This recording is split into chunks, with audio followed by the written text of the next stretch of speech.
Welcome back to our great RV adventure. We ended the last episode in Pigeon Forge, Tennessee.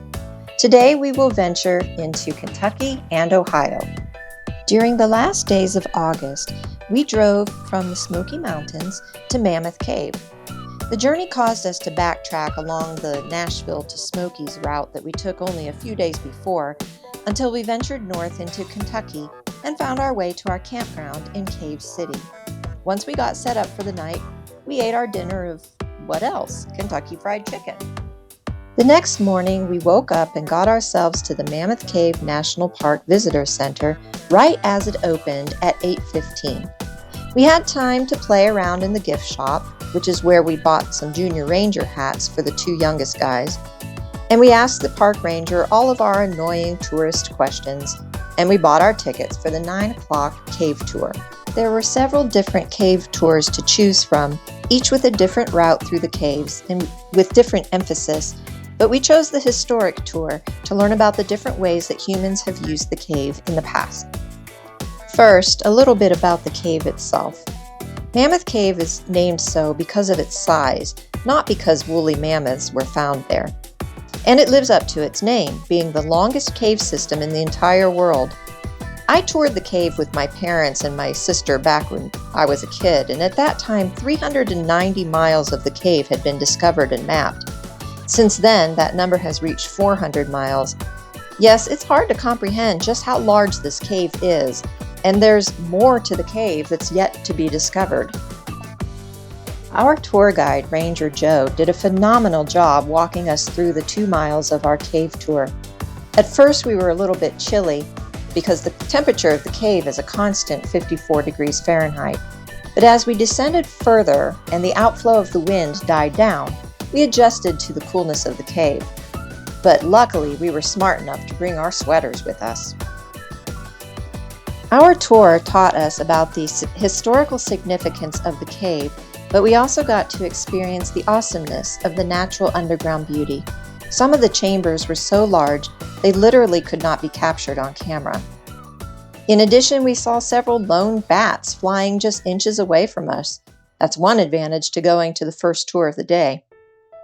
After the tour, we came back to the camper and ate our lunch and worked on the Junior Ranger workbooks with our 2 youngest boys.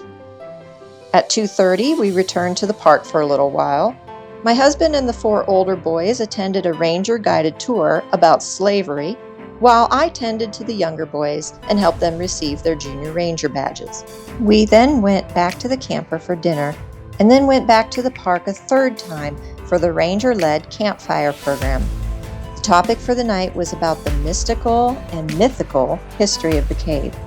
It was very interesting, but once we returned back to the camper, all of the kids were beat, and one of the kids barely made it into bed before falling asleep. We left Cave City early the next morning and drove through some Kentucky country back roads until we found the Abraham Lincoln Birthplace National Historic Park near Hodgenville. This is a smaller place, nothing like the last 2 national parks we were just at. We went through the visitor center, saw a movie about Lincoln's parents and how they came to live on the frontier of Kentucky, and about young Abe's early childhood. And of course, the kids played with Lincoln logs. We watched a ranger demonstration about the life in the frontier and how to survive living in a log cabin, which actually wasn't much different than living in an RV.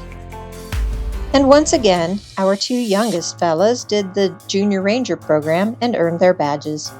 The actual log cabin was enshrined in a granite memorial building in 1909, which was the year that President Theodore Roosevelt laid the building's cornerstone. A second sister park nearby in Knob Creek is the site of Lincoln's boyhood home. But since kids and parents were getting a little cranky by this point, we decided to forego visiting this place, and instead we pressed on to our next campground, where everyone enjoyed some rest and relaxation while swimming in the swimming pool. The next morning we headed north and left the Bluegrass State behind us. Kentucky is a beautiful state with many interesting places to visit. Even just driving through the state was a lesson in cultural differences. For example, we saw several signs advertising homemade cornhole. We didn't know what that was. We later found out that was their way of saying beanbag toss. We also noted lots of fields of tobacco, which is something we aren't used to seeing, and led to some interesting conversations in the car with our older boys. Further north, near Lexington, we saw acres and acres and acres of white wooden fences due to the famous horse farms there. That was quite scenic. But as soon as we crossed over the river, we were in Cincinnati, Ohio, where we made a quick stop to see the only memorial in existence dedicated to William Taft. Most people don't know much about William Taft. He's not exactly someone that our textbooks spend a lot of time discussing. I suppose that's why I feel like we learned so much on this short stop to the birthplace and childhood home of William Taft. He held many public service positions. He was a judge, the Solicitor General of the United States, the Provisional Governor of Cuba, the Governor General of the Philippines, the Secretary of War, the Vice President of the United States, the President of the United States, and he's the only person in our history to also be the Chief Justice of the Supreme Court. There is so much more that we learned about him, and we saw lots of great memorabilia at this preservation site. Since this site is operated by the National Park Service, visitation is free. If you're passing through Cincinnati, it's definitely worth a little detour off the interstate highway. Continuing on our trip, later that evening we arrived in Dayton, Ohio, where we set up our camper at the military campground at Wright Patterson Air Force Base. We spent the whole next day just relaxing at the campground. We had been pushing hard for a few days, so having a down day to reconnect with friends and just hang out at the campground was really well needed for the boys. And it was wonderful seeing our friends from college and spending time with their family. The next day, we took our family to the National Museum of the United States Air Force. We'd visited in the past, but the boys didn't remember much about it. The museum is absolutely humongous, and you could spend several days taking in everything that there is to see. And the best part is, it's absolutely free. We spent several hours going through the exhibits before we decided to be done. The boys and my husband did the museum scavenger hunt. After the museum, we drove into the city of Dayton to take in part of the Aviation Heritage National Historic Site.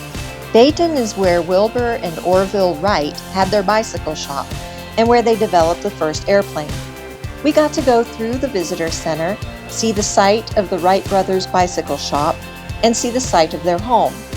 And the boys were able to get yet another Junior Ranger badge. That wraps up this video about Kentucky and Ohio.